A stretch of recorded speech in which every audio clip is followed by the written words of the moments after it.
Bonjour Ange. Bonjour Thérèse. Peux-tu s'il te plaît nous reparler de l'élection de la grâce et de la prédestination des élus de Dieu au salut? Avec beaucoup de plaisir. C'est c'est tout ce qui justifie d'ailleurs mon engagement. C'est mon ordre de mission. Parler, annoncer l'élection de la grâce que certains effectivement veulent cacher, que le diable, notre ennemi, s'attelle effectivement à vous cacher. Donc, l'élection à la grâce, comme je l'ai souvent dit, c'est une catégorie ou c'est une notion, c'est une expression qui apparaît dans la plume de l'apôtre Paul dans son épître aux Romains au verset 11,5, selon qu'il est écrit. De même aussi dans le temps présent, il y a un reste selon l'élection de la grâce. Donc ce n'est pas une invention. Or, si c'est par grâce, dit-il, ce n'est plus par les œuvres.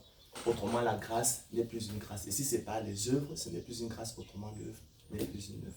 Alors, de quoi s'agit-il pour être simple, pratique et que la communication ait de l'intérêt? C'est simplement la justice sans les œuvres.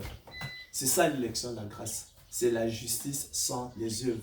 C'est le mot, l'expression qu'il faut retenir. Et l'apôtre Paul, d'ailleurs, l'emploie dans Romains 4, 6. Hein, lorsqu'il parle du bonheur de l'homme à qui Dieu impute la justice sans les œuvres. Donc c'est la justice sans les œuvres. Vous comprenez que là, elle s'oppose donc simplement à la loi, hein, qui regarde aux œuvres. Elle, par contre, hein, selon qu'il est écrit, Moïse définit ainsi la justice qui vient de la loi. L'homme qui mettra ces choses en pratique vivra pareil. Donc, l'élection de la grâce, Thérèse, pour me résumer, c'est la justice sans les œuvres, tout simplement. C'est l'imputation de la justice sans les œuvres. C'est l'imputation à l'homme par Dieu de la justice sans les œuvres. C'est la justification de l'impie par imputation à l'homme de la justice sans les œuvres. C'est ça qu'on appelle encore aussi la prédestination des élus de Dieu au salut. Ce sont toutes des expressions équivalentes qui traduisent la même réalité, à savoir qu'effectivement, Dieu nous sauve non en vertu des œuvres de justice que nous aurions faites, mais selon sa miséricorde, sa pitié. Hein. Il s'agit donc selon sa grâce, il s'agit donc d'un plan de miséricorde, contrairement à la loi qui, elle, est un plan de condamnation. L'apôtre Paul l'appelle le ministère de la mort, le ministère de la condamnation, le ministère de la malédiction. Il y a un commentateur biblique fidèle, et j'aime son expression, qu'il appelle, il appelle une quête sans fin et inutile la poursuite du néant. Donc, ce sont des choses, Thérèse, l'apôtre Paul, lorsqu'il en parle aux Corinthiens, il dit que ce sont des choses que l'œil n'a point vues, que l'oreille n'a point entendues et qui ne sont point montées au cœur de l'homme. Des choses que Dieu a préparées pour ceux qui l'aiment. Il nous a révélées par l'Esprit dans sa parole, afin que nous connaissions, nous sachions les choses qu'il nous a données par sa grâce. Et qu'elle soit pour nous une consolation éternelle, une bonne espérance, un puissant encouragement, afin que nous puissions nous détourner du monde, renoncer à la jouissance éphémère des péchés du monde, à l'attrait du monde. Nous avons en réserve, et cela est certain, un trésor que le Seigneur Christ tient dans les cieux pour nous, qui ne peut ni se corrompre, ni se souiller, ni se flétrir. Hein? C'est pourquoi le psalmiste se disait donc, soyez reconnaissants. Vous qui avez la piété, aimez l'Éternel. C'est de ça qu'il s'agit. Donc, ce n'est pas des inventions, que ce soit la prédestination, tout cela est biblique. Vous prenez l'épître de Paul aux Éphésiens. Hein, l'apôtre Paul qui dit que Dieu nous a élus avant la fondation du monde. C'est une élection de la grâce. Hein, Dieu nous a choisis avant la fondation du monde, pour que nous soyons saints et irrépréhensibles devant lui. Non pas parce que nous l'étions, mais afin que nous le soyons. Nous ayant prédestinés dans son amour à être ses enfants d'adoption par Jésus-Christ dans le bon plaisir de sa volonté, à la loi et la gloire de sa grâce nous accordée à son bien-aimé.